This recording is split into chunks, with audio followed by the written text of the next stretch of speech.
অনেক তুলেছে। বলবো গামছা পরা অবস্থায় মাজারের বটগাছের নিচে শুয়ে আছেন বিখ্যাত অভিনেতা সমু চৌধুরী।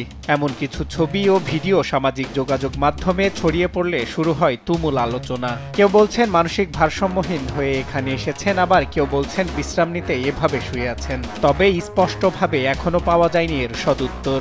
চলচ্চিত্র ও নাট্যকার সমু চৌধুরীকে ময়মনসিংহ জেলার গফরগাঁও উপজেলার পাগলা থানার এলাকায় একটি মাজারের বটগাছের নিচে গামছা পরা অবস্থায় শুয়ে বিশ্রাম নিতে দেখা যায়। আর তা পাশে থাকা একজন ভিডিও করে ফেসবুকে ছাড়তেই মুহূর্তেই ছড়িয়ে পড়ে ভিডিওটি। পরে তার ভক্তরা ছুটে যান তার কাছে। উনি কালকে গত রাত্রে এখানে আসছে, একটা মোটরসাইকেল নিয়ে আসছে ভাড়া, এখানে এসে উনি থাকছে, উনি মাজার জিয়ারত করছে। তারপর সুস্থ স্বাভাবিক ছিল, সকাল থেকে এখানে বসে আছে।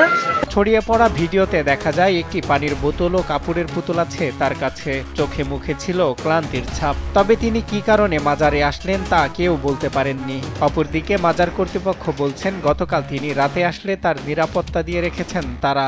উনি সত্যিকার অর্থে আসলে হাসিখুশি মানুষ, এরপরও কেন জানি মনে হয় মাঝে মাঝে মাথাটা কাজ কম করে এই বিষয়ে। এদিকে পুলিশ বলছেন স্বজনরা ঢাকা থেকে রওনা দিয়েছেন। তারা আসলে চলচ্চিত্র ও নাট্যকার সমু চৌধুরীকে তাদের হাতে বুঝিয়ে দিবেন।